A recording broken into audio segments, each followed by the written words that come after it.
Yeah. One of his concerns was the neighbors. The neighbors, what will absolutely. The neighbors think, you know? But he found out there was no problem. The neighbors were all accepting. Yep. And one of the problems is that parents who don't accept the kids end up with the kids out in the street and trying to earn their living. Yeah, Right. You know, and, not a pretty thing. right. Yeah. And he was one of the lucky ones that, you know, accepted their child for who they were. Yeah. Yeah. You have to wonder what the limit of unconditional love is if a parent can turn their back on their child. Yeah. Right. Yeah. Yeah. And he's going to be testifying, so. Oh, cool. Cool. Yeah. Yeah. Yeah, I never quite understood that. It's like, how could anybody, you know, turn their back on their child? How can you Right. do that? How does that happen? But I know it happens. It happens. Yeah. It happens with some frequency. And it's like, Yeah. I've never And I can't get my mind there. So I just can't fathom it. But I have to think in some cases it's just totally not being able to deal with the situation. You know, even if you're thoroughly upset with your kid's behavior, we'll, Yeah. for the sake of argument, call this behavior. You put them out on the street. You tell them, you know, that they're on their own. That if they're not going to live by your rules, you're going to kick them out. It's tough for me. It's tough for me to go there, but we know it happens. yeah. We know it happens. And we've seen people that happen too. Yeah. Oh yeah. Some of their friends, they have not seen their kids in 5 years since they transitioned. You know, Yeah. Yeah, we see a lot of it. you know. It's unfortunate, but Yeah. And I know I've had family members that have had a difficult time understanding or accepting, but they're not turning their back on me. yeah. So- Yeah. But it's true. It's true. The people around us transition with us, Yeah. and it's something that that they're not always quite ready for. Not quite And, ready for you. And that's one of those things that I found. You know, let's talk about my love life. That's one of the things that I've found with men is Right. that they're not always quite ready for that, but they get caught up in this too, because They think, oh, okay, it's no big deal. It's no big I'll be deal. able to deal with that. And then their friends start finding friends out and their they're dating a family, tranny. Yeah. and then I have been with people that just simply couldn't handle it, and Yeah. been basically dumped for that reason, but because they and honestly I sympathize that being Yeah. with me could put a man through a difficult situation. There's no doubt about it. It may not be pretty for you, But and from another stroke, it's a great test of a guy's self-confidence, it is. Right. whether It or is. not they're okay with themselves. Yeah, and a guy that can handle that is a special guy. There's no doubt about it. Yeah. Yeah. And out in Colorado, there was a woman that was murdered because the boyfriend couldn't handle it when the friends found out. Yeah. Well, and that's something that's come up a few times too, is at what point do you tell people? Right.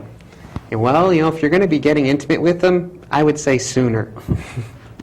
Yeah. You know, Yeah. most Yeah. most of these stories about transsexuals being beaten to death, and I don't want to characterize it, you know, in generality, but unfortunately, I'm going to. It seems like they always put themselves in an intimate situation without telling, and then somebody finds out, Yeah. and it's kind of tragic. I mean, you know, if you're post-surgery, the question is, does it really matter? But for too many people still today, it does matter, and Yeah. for your personal safety, Right. for your personal safety, because being lonely is better than being dead. Okay, one more caller. Good evening, nlcTrans. You're on the air. Hi, I was just wondering, how old were you when you realized you were different, and did you at first hide it, or did you show it out loud? Well, in my case, I was about 3, I think. I was a toddler when I realized, and I hid it for a very, very long time. Oh yeah. I did. But that's not always the case. I think certainly the kids that are growing up in the more recent generations, because there's more talk about it, there's more exposure, are having much better stories. Traditionally, people stay hidden until, you know, at least into their 30s, 40s, 50s, and beyond before coming out. because it has to get to a point where you just can't go on living the lie. Nowadays, we see kids in their teens and 20s who are coming out and feel comfortable coming out. Yeah. But as far as knowing you're different typically comes pretty early. I think for me, I'd have to say maybe six or seven. Understanding what that means comes later. Right. That takes a long time. Yeah. And for me, that's when I was aware. My earliest memories was crying myself asleep at night and just wishing that I would wake up as a girl in the morning. Yeah. I wished upon a star. Yeah. I prayed. Right. I hoped aliens would take me away and change me. Birthday candles and Yeah, birthday candles, yeah, all kinds of things, hoping you'd wake up the next morning. I had all kinds of plans on how I would prove to my mother that I was still her kid when I woke up looking like a girl. Wow. At 6, 7, 8, Yeah. you know. Yeah. It's amazing, isn't it? yeah. Of course, thinking it's wrong.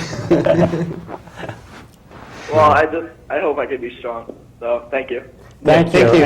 And great call. Thank you. Right. All right. Bye. And we are fast running out of time. Fast running out of time. But anyway, so there's a lot of good stuff coming up. Yeah. And On April 18th is the Trans Health and Law Conference Yeah. up at University of Connecticut Health Center. You can go online and find, I think you have a link on your site to the information. yeah. And what else is there? There's Lobby Lobby Days. Days, Lobby Days, yeah. April 7th in Hartford. True Colors. We got our, Right. Yep. our Next Wednesday night our up panel. in Danielson, Quinebaug Valley Community College, Yeah. open to the public. Open to the public. Yeah. And we're gonna film that also. So that stuff will wind up on a future show. So that's gonna be cool. But that's our anyway, cue. we're getting kicked off the air. So thanks everybody for joining us, and we'll see you next week. And be sure to watch Father Russ's show tomorrow night.